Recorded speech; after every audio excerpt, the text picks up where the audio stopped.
Do you want to know how to get rich? Rich Dad, Poor Dad is the story of Robert Kiyosaki. He had two dads. One had a PhD while the other had only finished 8th grade. Although both dads earned a significant amount of money, Poor Dad always struggled while Rich Dad was on his way to becoming one of the richest men in Hawaii. If you weren't born with rich parents, you can learn from Kiyosaki. To become wealthy, you can use the principles from this book. The first principle is the rich don't work for money. Let's look at John over here. He spends every hour of every day working for money. He's really mad at life and can't understand why he can never seem to get ahead. Over here, we have Ben. He makes the same amount of money as John, but Ben spends most of his time looking for assets to add to his collection. Both of these guys make the same amount of money, but John trades his time for money while Ben gets his money from assets. The lesson here is that the rich don't trade their time for money. Instead, they acquire assets to make money for them. One of my favorite quotes goes a little something like this. Most of the time, life does not talk to you. It just sort of pushes you around, and each push is life saying, wake up. If you want to become wealthy, you must know that people's lives are controlled by two emotions, fear and greed. I've had a lot of people tell me that they are not interested in money, but yet they'll work a job for 8 hours a day trying to get more of it. When not controlled properly, fear and desire can lead you into life's biggest trap. The second principle from the book is called financial literacy. If you want to get rich, it's not about how much money you make. It's about how much money you keep. Intelligence solves problems and produces money, but money without intelligence is money soon gone. Did you know that rich people acquire assets while the poor and the middle class acquire liabilities that they think are assets? To become wealthy, you must understand the difference between a liability and an asset. All you have to remember is that assets put money into your pocket and liabilities take money out of it. This is one of the only rules you'll ever need to know if you want to become rich. A lack of financial knowledge is the number one reason why the rich get richer and the poor get poorer. The third principle from the book is mind your own business. To sum this principle up, the book is telling you that the rich focus on their assets while everyone else focuses on their income statements. To follow this principle, you need to build and maintain a strong group of assets. An asset might be a piece of real estate, a website, or anything that produces positive cash flow for you every single month. The fourth principle from the book is the power of corporations. If you're watching this video, you probably don't know that corporations are one of the biggest secrets of the rich, and they serve as a smarter way to play the game of life. The rich use corporations to take advantage of legal tax loopholes and protect their money. If you own a business and make a decent amount of money, you need to consider setting up a corporation. To get rich, the book says that you need to train your financial IQ, which is comprised of your knowledge across several broad subjects. To increase your financial IQ, you must increase your knowledge in the areas of accounting, investing, understanding markets, and the law. Accounting is for reading and understanding numbers, and investing is for using your money to make more money. Understanding markets is the science of supply and demand, and the law is understanding tax laws and how to keep more of your own money. Once again, a corporation is one of the biggest legal tax loopholes used by the rich to make and keep more of their money. Your financial IQ is a synergy of all of these skills and talents combined. Now, the fifth principle from the book is the rich invent money. This principle can be summed up as the rich seize opportunities to invent money. Remember that great opportunities are not seen with your eyes, they are seen with your mind. The single most powerful asset that you have is your mind, and if trained well, it can create enormous wealth for you. Another important point from the book is, in the real world, it is not the smart who get ahead, but the bold. This means that the bold, or risk takers, tend to make the most financial progress, even if they're not as smart as others. The sixth principle from the book says to work to learn, don't work for money. This means that rich people work to learn, and not for job security. If you want to get rich, you should know a little bit about a lot of subjects. One of my favorite quotes is, JOB is an acronym for just over broke. It means that focusing only on a job will prevent you from becoming truly wealthy. Now, the seventh principle from the book is overcoming obstacles. The primary difference between a rich person and a poor person is how they manage fear. Even if you have an excellent financial IQ, there are a few major obstacles that will hold you back from becoming rich. These obstacles are fear, cynicism, laziness, bad habits, and arrogance. Some people are so afraid of losing that they lose. Cynicism is the kind of like another word for self-doubt, and for many, it's a major obstacle. Laziness is another obstacle that we all struggle with. I remember after I first started getting results in the gym, and once I'd achieved what I considered to be a decent accomplishment, I started to get lazy, and I didn't want to go to the gym as much. The same laziness that prevented me from going to the gym can hold you back from becoming rich.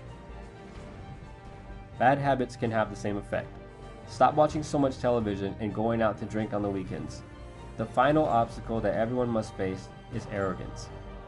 Robert Kiyosaki said, "Every time I've been arrogant, I've lost money because I believed that what I didn't know wasn't important." Don't let arrogance steal your money. Now, let's look at the 10 steps to awaken your financial genius. Step number 1, find a reason greater than reality. The power of spirit. Have a strong reason to pursue financial independence. Step number 2, make daily choices. Choose your daily activities wisely to invest in your mind and goals. Step number 3, choose your friends carefully. Be careful who you choose to associate with. Step number 4, master a formula, then quickly move on to the next. Financial success is closely linked to how quickly you can learn new formulas for making money. Step number 5, always pay yourself first to enhance your self-discipline. If you can't control yourself, don't try to get rich. Step number 6, pay your brokers well. It's hard to measure the power of good advice. Step number 7, be an Indian giver. With the right deal, it is possible to get something for nothing. Try to make investments that offer you something for free, such as a piece of land. And step number 8, use assets to buy luxuries. You should always buy luxuries with income from assets and not loans. Step number 9, choose heroes. By having heroes, it becomes much easier to tap into your raw genius.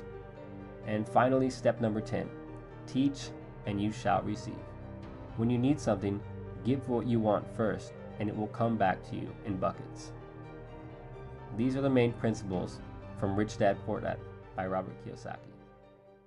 Hey everyone, this is Darren Kidd. Have you ever wondered the difference between network marketing and a traditional job? Today I'm going to talk about 3 of the big differences and what it means to you coming up.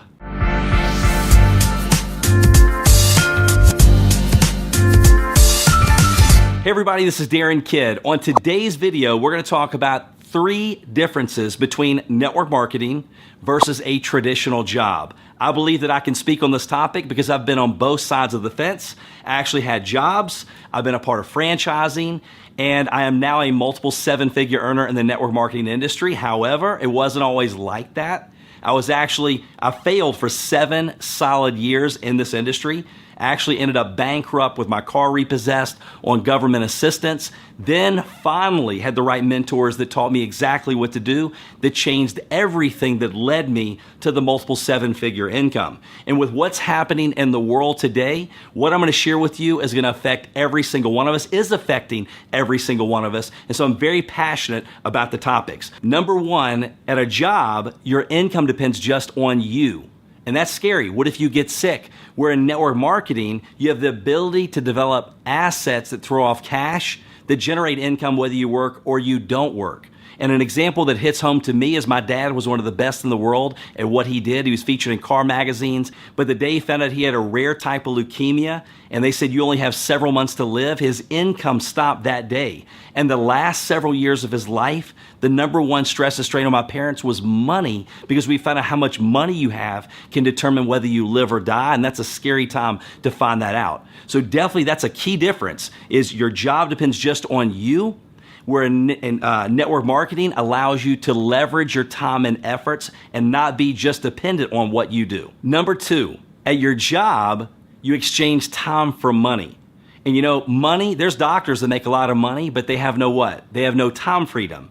Then there's people who have a whole lot of time freedom, but they have no money. So money with no time does us no good. Time with no money does us no good. In the book Rich Dad, Poor Dad, Robert Kiyosaki, one of the best-selling business authors of all times, says most people teach your kids go to school, get good grades, get a good job, and work for money. Where wealthy people teach their children a little something different. They develop assets that throw off cash and have money work for them. So most people look for work. Wealthy people build networks. J. Paul Getty, one of the first recorded billionaires in history of Getty Oil, said, I'd much rather get paid 1% off 100 people's efforts than 100% effort of my own.